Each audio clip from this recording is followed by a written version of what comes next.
In this video, I'm going to talk about how to make radio buttons in JavaScript. So here I have my t-shirt order form, and it asks me to pick a t-shirt style and size.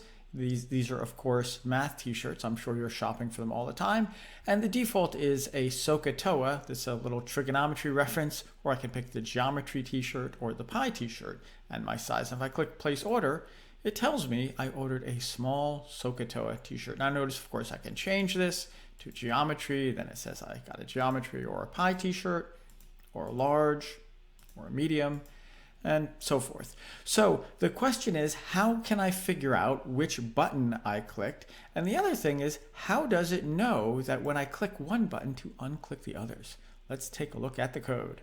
This is what the code looks like for my little t-shirt order form here. Now, of course, I have a form, beginning of my form. It's called my form. I could call this anything I want to, and the end of my form right there. And inside of it, I have my t-shirt pictures inside of a table. This is the beginning and end of my table, and there's one row in my table. These are my t-shirt images. Those are my images right there. The width is 100.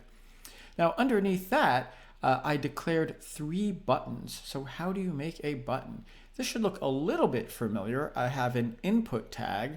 This time the type of my input is a radio. That stands for radio button. So I made 3 radio buttons.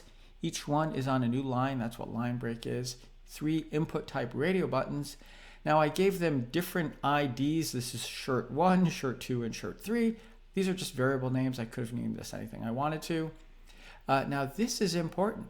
I named the ID and name are something different. The name of it, this is kind of like a variable name. The name of a group of radio buttons must all be the same. Like if I made these different names, like if I called this style A, style B, and style C, for example, and I ran this thing, if I clicked one, it wouldn't know to unclick or uncheck, I guess, the other ones, right? You have to name every group of radio buttons the same name. That's the only way that JavaScript knows that when you click one, let me run this again, when you click one, to uncheck the other ones. I hope that does make sense. Now, you can begin the program with one of them automatically checked, and you do that just by using the word checked right there. So initially, the SOHCAHTOA button is checked. And then I have another group of radio buttons underneath here called t-shirt size. Again, it's a group of radio buttons. The IDs I called size 1, 2, and 3.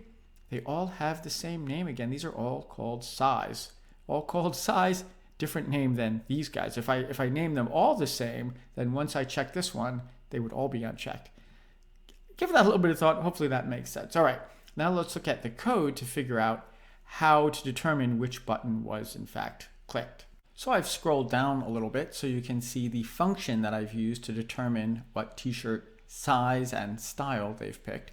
And when they click this button right here, place order, and here it is right here, input type button, value place order, that's what shows up on the button. On click, run the function called order. So here's my function called order. I have a couple of variables, shirt and size, and here is where I figure out what button they checked. So this is pretty familiar, I hope. This says if document.getElementById shirt1.checked. Hey, that means if they checked shirt 1, which is SOHCAHTOA, remember shirt 1? If I scroll up a little bit, you can see it. Shirt 1 was my SOHCAHTOA. Shirt 2 is geometry. Shirt 3 is pie. So if I scroll down, those are just the IDs. That shouldn't be anything a whole lot new. If that is checked is true, and actually I don't even have to say equals true. I could just say if it's checked, that'll work because it's implied, right, that it's true. So I could just say if shirt 1 is checked, then I'm assigning my variable shirt to SOHCAHTOA, okay? Else, if shirt 2 is checked, I'm assigning it shirt geometry and so forth, else it's pie.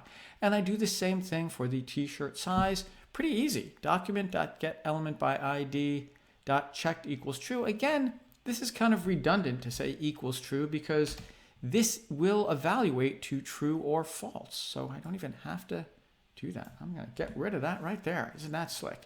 So if I run the thing, let me rerun it again, and I will select geometry and large, and it says you ordered a large geometry t-shirt. And there you go. And of course, This at the end is nothing new. This is my document.getElementById and out.innerHTML. You ordered a whatever the size is t-shirt, and of course I have my little paragraph out right there. So that's where it outputs it. Now there is actually more than one way to figure out what radio buttons were checked, but this is a pretty standard way, and I think it's a pretty easy way to do it as well. And I will give you this code to help you get started. All right, thanks so much for watching.